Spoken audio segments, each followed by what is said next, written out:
What's up, guys? Today we're going to be previewing Crown the Third. He's popping up! One stock apiece. Yeah, now. Oh dear.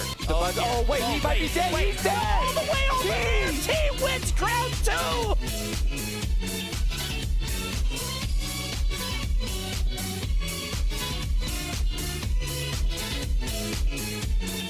This is an absolutely stacked event, especially coming off an event like Battle of BC 5, which is why I want to focus on the players first.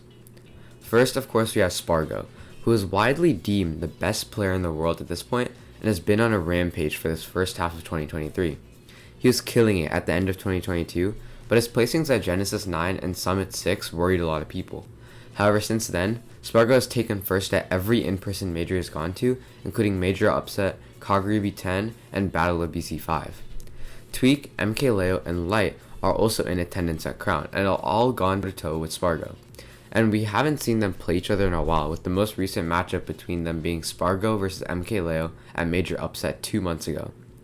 Another thing to consider is that Spargo had pretty favorable bracket paths at both Kaguribi and Battle of BC, as he faced players he had dominant win records over. Spargo is projected to play both Light and Tweak, so Crown will be a true test for Spargo with his new title of best in the world. Another player I'm excited to see is Karama, who had insane placings at the end of 2022. He has largely kept the momentum going by top 8ing at events such as Smash Summit 6, Major Upset, and DreamHack, but has yet to recreate the magic of his Ludwig's Invitational run in a stacked open bracket. Going into top 64, he is projected to play Dark Wizzy followed by T, two players he has a 1-0 record on, although both sets did go to Game 5. Dark Wizzy has greatly improved at his past few tournaments, so it'll be interesting to see how the Ditto plays out. T, on the other hand, has seen inconsistent results, placing 17th at Kaguribi, but he does usually do well in the US, as evidenced by his 9th place at Genesis 9. It'll be interesting to see how T performs given his lacking results in Japan, and the fact that he hasn't traveled to the US since January. Comment down below if you think T is going to go on a tear or severely underperform at Crown. Now I'm going to rapid fire through some players who you should keep an eye out for. Meister and Zomba for their great Battle of BC runs, Shuton for his crazy losers run at Battle of BC, and the fact that he's been inching closer and closer to getting his first major win in a while. Sonics, who recently attended MomoCon and got second, so it'll be awesome to see him play more top players and see how he's evolved since Collision.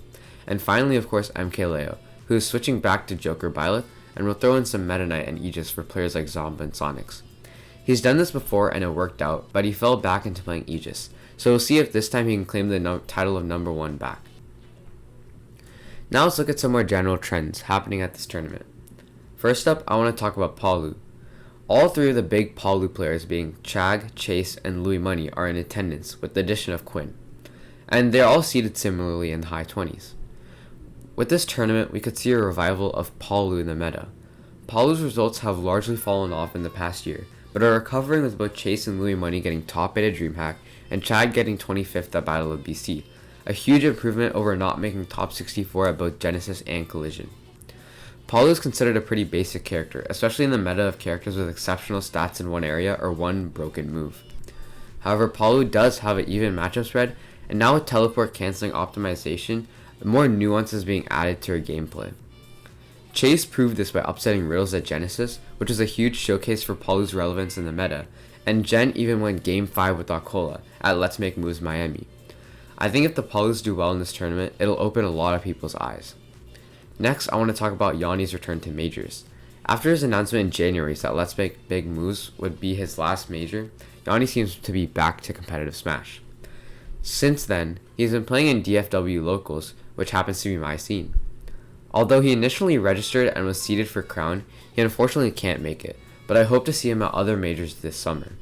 Finally, I want to point out some exciting matchups that are seeded to happen. First up, Light and Shuton are seeded to play each other, and the set will be important as they haven't played since Frostbite 2020. Both of these players have improved greatly in the post-pandemic era, so it'll be interesting to see how that plays out. Onan and Shuton are also seeded to face off, and they have never played before, so we'll see how Onan plays against Shuton, who has crazy momentum right now coming off his Battle of BC 5 run. So that's it for the Crown preview video, and I'd really appreciate some feedback in the comments as this is my first time trying out this kind of video format. As usual, I'll be posting clips from the tournament over the weekend, so look out for those. That's all I have for now. See you in the next video.